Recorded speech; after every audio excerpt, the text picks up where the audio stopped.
अस्सलाम वालेकुम, आप देख रहे हैं दोपहर की खबर और मैं हूं आयशा एहतशाम। एक वक्त था जब शहर लाहौर और पंजाब के दूसरे बड़े शहर मौसमी बहार के आते ही बो काटा किनारों से गूंज उठते थे और शहरी अपने दोस्तों अजीजों के साथ सस्ती तफरीह के मजे लूटते थे। बसंत मेला लाहौर शहर की सकाफत का झूमर हुआ करता था। बैरूनी ममालिक से लाखों सयाह सिर्फ इस मेले को एंजॉय करने आते और तमाम होटल्स बुक होते, जिससे मुल्क की मईशत को करोड़ों रुपए का फायदा भी होता। नेज़ ये कि लाखों लोग पतंग और डोरसाजी की सनत से वाबस्ता थे, जो अच्छा रोजगार कमा लिया करते थे। अब मजबूरी में कुछ और कर रहे हैं, लेकिन पंजाब हुकूमत ने पतंगबाजी पर पाबंदी बरकरार रखने का फैसला इस बार भी ले लिया। वज़ीर कानून पंजाब राना सनाउल्लाह का मौकिफ क्या है, ये पहले सुन लेते हैं। सिर्फ वन इवेंट माइनस जो है वो बसंत की हमारी तरफ से इजाज़त है। आप पतंगबाजी ना करें। अगर सिर्फ काइट फ्लाइंग ही बसंत का नाम है तो फिर बाकी वहाँ पे जो सारा कुछ हो रहा होता है वो क्या है फिर? इस हकीकत से मुंह नहीं मोड़ा जा सकता कि बसंत मेले के दौरान हादसाती अमवात का सिलसिला हर साल बढ़ जाता है। आखिरी बार बसंत में तकरीबन 45 जानें गई थीं। नेज़ फायरिंग और लड़ाई झगड़ों को बुनियाद बनाकर पंजाब हुकूमत ने इस पर पाबंदी लगा दी। 10 साल बीत गए, इस अवामी त्यौहार से महरूम हुए, लेकिन पंजाब हुकूमत और काइट फ्लाइंग एसोसिएशन मिलकर भी ऐसे कोई इकदाम नहीं उठा सके जिससे पतंगबाजी के अमल को महफूज बनाया जा सके। अब तक धाती डोर के जरिए मौत का कारोबार करने वाले सुदागरों की गर्दन क्यों नहीं दबोची जा सकी? ऐसे त्योहारों के खत्म होने से कहीं हम अपना सकाफती विरसा अपने हाथों से ही तो दफन नहीं कर रहे? इसी अहम मौजू पर आज हम बात करेंगे। मेहमानों से आपका तारुफ कराते चलें। परवेज मलिक साहब प्रेसिडेंट हैं लाहौर PMLN के, हमारे साथ मौजूद हैं लाहौर ही में। राजा रियाज साहब PTI से हमें ज्वाइन कर रहे हैं, पाकिस्तान पीपल्स पार्टी से। शौकत महमूद बसरा साहब सेक्रेटरी इत्तलात और नशरियात पंजाब। जमशेद लाला बिल्लू साहब जनरल सेक्रेटरी हैं काइट फ्लाइंग एसोसिएशन के, वो भी हमें ज्वाइन करें। अमीन हफीज साहब नुमाइंदा जियो न्यूज़ हमारे साथ मौजूद हैं। एक तो अंदरून से बिलोंग करते हैं और बहुत ज़्यादा जो बसंत का इवेंट है उसको रिपोर्ट भी करते रहे हैं। परवेज मलिक साहब, बहुत सारी मीटिंग्स, बहुत सारी चीज़ें और आवाम को एक उम्मीद दिलाई गई कि शायद जो इस बार आप लोग हैं वो इस इवेंट को कराने में कामयाब हो जाएंगे, या फिर वो मौत के सुदागर जिनकी वजह से इतना बड़ा जो इवेंट है उस पर पाबंदी लगी है उसको आप किसी तरीके से कंट्रोल कर लेंगे। आखिर क्यों नहीं काबू पाया जा रहा इस तरह के अनासर पर? आयशा देखें हम तफरीह के ख़िलाफ़ नहीं हैं। ये एक बड़ी तफरीह ऐसी है जिसको लोगों ने कई सदियों इंजॉय किया। मैं ख़ुद लाहौर का रहने वाला हूँ, तो लाहौर में जैसे आपने कहा कि वाकई बहुत पॉम्प एंड शो के साथ म्यूज़िक और इसके साथ और बहुत सारी चीज़ें मिलकर किया जाता है। और फिर अल्टीमेटली 2001 में कानून के तहत जिसमें prohibition of kite flying ordinance जो है उसके तहत इसको बंद किया गया, क्योंकि इसमें अमवात और एक्सीडेंट के बहुत ज़्यादा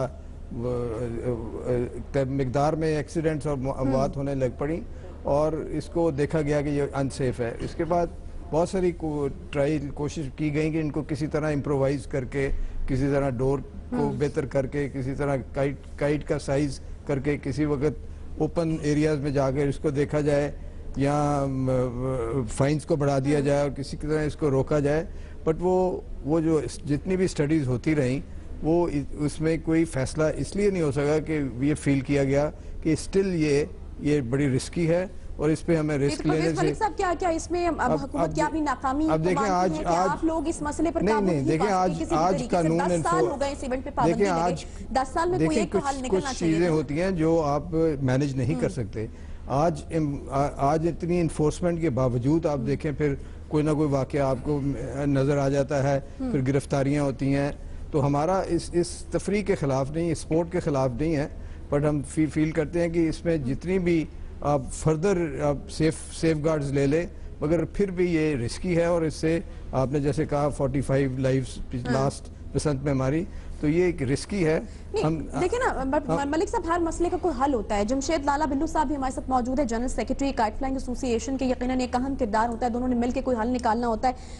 जमशेद साहब, इस बार जो राना सनाउल्लाह साहब हैं वो आप लोगों के ऊपर इल्जाम लगा रहे हैं कि आप लोग जो है वो भाग गए, मीटिंग्स होती रही, लेकिन एंड में आकर जब इस चीज़ को यकीनी बनाने का कहा गया कि फायरिंग नहीं होगी या फिर जो धाती डोर है उसका इस्तेमाल नहीं होगा, तो आप लोगों ने इस पर कोई गारंटी उनको नहीं दी, जिसकी वजह से इस बार जो एक उम्मीद थी कि शायद मीटिंग्स हो रही थी और शायद जो है वो पाबंदी हट जाए या कोई एक महफूज तरीकाकार निकल आए, वो नहीं निकल सका आप लोगों की वजह से। हाँ, ये मैं आपको बताता हूँ कि 3 महीने पहले जो है मियाँ शहबाज शरीफ साहब ने कहा था कि 12 मुल्कों से आने हैं, बाहर से डेलीगेशन आने हैं, तो क्योंकि दहशतगर्दी के दौरा है, ये दौर चल रहा है, तो बसंत की वजह से आ रहे हैं तो आप इसको ना महफूज करके ना, इस बसंत को महफूज करके बताएं। तो फिर वो मीटिंगें शुरू हो गई, उनको हेड बनाया उन्होंने चेयरमैन ज़हीम कादरी साहब को इस कमेटी का।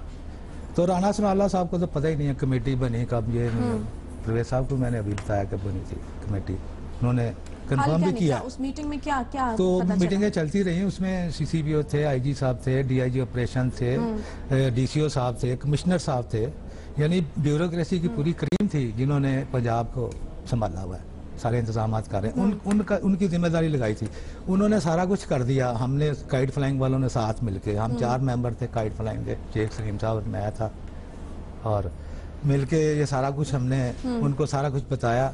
और ये फैसला हुआ एंड ऑफ द डे कि मोटरसाइकिल जो है वो 24 घंटे के लिए बंद कर दी जाएगी, या मोटरसाइकिल अगर सड़क पर आएगी ना तो वो सेफ्टी मेजर करके आएगी।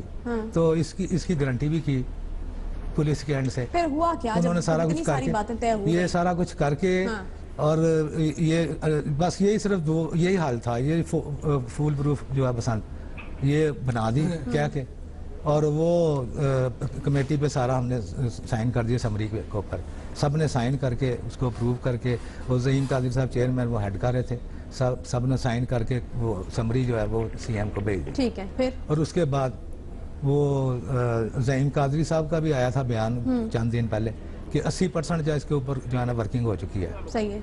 तो मेरा हाल कोई जवाब नहीं है इसको बंद करने का। देखिए इसमें मैं आशा इसको 12-13 मीटिंगें हुई हैं, बड़ा टाइम लगा उसके ऊपर, इतने यानी ब्यूरोक्रेसी आप देखें इनके पास टाइम नहीं होता। डीसी साहब के पास कौन सा टाइम है, कमिश्नर साहब के पास। राजा साहब, आपको क्या लगता है कि क्या मुहर्रकात या क्या वजूहात तो इसके पीछे हो सकती हैं जो कोई भी फैसला सामने नहीं आता? हमने देखा कि बहुत सी गिरफ्तारियां होती हैं, छोटे छोटे बच्चे पकड़े जाते हैं, लेकिन जो माफिया है जो हाथी डोर के ऊपर काम कर रहा है वो शिकंजे में नहीं आ रहा है कानून के।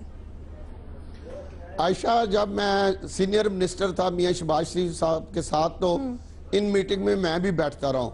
इसका एक बहुत आसान हल है, लेकिन मियां शहबाज शरीफ साहब आपको पता है बहुत जिद्दी हैं, और वो अपनी नाकामी या जहाँ पे उन्हें जो वो करना चाहते हैं ना कर सके तो वो अपनी जिद पे कायम रहते हैं। इसका एक बड़ा आसान हल है, और मैं चैलेंज करता हूँ कि उस पर अगर अमल हो जाए तो एक मौत भी नहीं होगी। सिर्फ मोटरसाइकिल और साइकिल, पुलिस को ये ऑर्डर दिया जाए कि 24 घंटे कोई ये सड़क पर ना आए। तो राजा साहब, ये तो कोई इतनी बड़ी बात उस तरीके से नहीं थी जिसमें कबाहत होती, इसमें क्या जिद वाली मेरी बात सुन लेना, मेरी बात सुन ले। अगर पुलिस से वजीर आला साहब नाकाम ना हो या उनकी गिरफ्त हो, उनकी गवर्नेंस हो, तो पुलिस को कहा जाए कि आपने किसी मोटरसाइकिल और साइकिल को सड़क पे नहीं आने दिया, एक मौत नहीं होगी। और ये बसंत का कामयाब तरीन इवेंट जो है वो लाहौर शहर में हो सकता है, जिसमें बरूने मुल्क से भी लोग आते हैं, करोड़ों रुपए का कारोबार होता है। सिर्फ मियां शहबाज शरीफ की ये नाकामी है, वो इसमें बुरी तरह नाकाम है, उनकी गिरफ्त नहीं है। अगर उनमें जुर्रत हो, उनमें हिम्मत हो, वो मुझे एक दिन दे, मैं आपको गारंटी से लिख के देता हूं कि एक मौत नहीं होगी और बसंत का इवेंट जो कामयाब हो सकता है। पुलिस को अगर कहा जाए कि आपने और साइकिल एतराज कर रहा हूँ, ये जिद के अल्फाज की बात की है, मुझे बड़ा अफसोस हुआ है। राय साहब एक बड़े सीनियर पार्लियामेंटेरियन है, शहबाज शरीफ को तो सारी दुनिया मानती है कि is one of the best chief minister, और आप समझते हैं वो किसी जिद में नहीं है, उन लोगों की जानों को बचाना चाहता है, वो सिक्योरिटी और सेफ्टी को बिल्डअप करना है। उन्होंने हर किस्म की एक्सरसाइज करवाई। जो क्या बात है, आपको क्या लगता है कि क्या कोई ईगो मैटर है, क्या जिद की क्या बात है? उनकी सुई अड़ी हुई है कि मैंने बसंत नहीं होने देनी। उनकी जिस तरह मेट्रो पे उनकी सुई अड़ी हुई है, इसी तरह ऑरेंज फैसिलिटीज दे रहे हैं, ये सुई अड़ी है कि वो सहूलियत आवाम के लिए पैदा कर रहे हैं। ठीक है, हम टॉपिक से हट जाएं। और जिद पे कायम है। उन्होंने मैं बिल्कुल चैलेंज करता हूं कि अगर आप मौका दें। शामिल करना चाह रही हूं। अमीन नफीस साहब, बिल्कुल मैं ये क्या इतनी सिंपल सी बात है, जैसा कि राजा साहब ने कह दिया जी मोटरसाइकिलें और साइकिल पे पाबंदी, लेकिन एक जो एक अहम फैक्टर है कि आप धाती डोर का जो इस्तेमाल है, जो चीनी मांझा कहलाता है या उसके कोई मुख्तलिफ किस्म के जो भी और नाम हैं, ये छत से लोग गिर जाते हैं, इस तरह की चीजें, तो क्या और भी तो फैक्टर्स हैं ना, ये कितना, ये तो सबसे इंपॉर्टेंट फैक्टर है कि आप उन लोगों को, उस माफिया को पकड़ें जो कि धाती डोर बनाती है और इस तरह की चीजें, ये आपको क्या लगता है कि कितना इंपॉर्टेंट फैक्टर है जिसको मिस कर रहे हैं राजा साहब?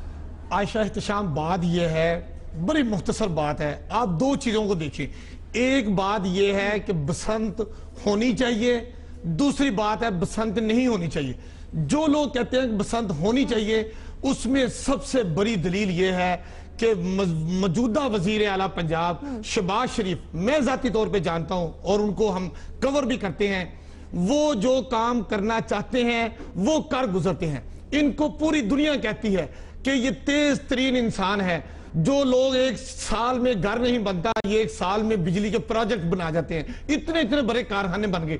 मैं कहता हूं अगर ये वजीर आला पंजाब दिल से चाहें कि इस मुल्क की सकाफत बरकरार रहे, बहाल रहे, तो शहबाज शरीफ साहब को भी पता है कि किस तरह बरकरार रह सकती है। बात लाशों की है। सकाफत के लिए और लाहौर को महफूज करने के लिए जितना काम वज़ीर आला साहब ने किया है वो तो बिल्कुल हमने देखा है। तो बसंत के लिए भी कर लेना, उन्होंने बसंत के लिए भी हर किस्म की एक्सरसाइज की कि आप इसको रिकमेंडेशन बनाएं, ये चीजें इसमें क्या फिट हो सकती हैं जिससे ये फुल प्रूफ हो सकती है। मगर जो अभी खालिद साहब बात कर रहे थे, ठीक है मलिक साहब, मुझे ये चीजें बीच में ही रह गई क्योंकि उसमें फुल फिर क्या वजह थी कि कोई एक हल नहीं है जी इसमें वो जिसका हल नहीं निकालना था कमेटी बना देते हैं, और इस पर भी कमेटी पे कमेटी, कमेटी पे कमेटी, कमेटी पे कमेटी, और हमारा पतंगबाजी खत्म हो गई। करने के लिए छोटा सा ब्रेक लेते हैं, ब्रेक के बाद वापस आते हैं दोपहर की खबर के साथ। रही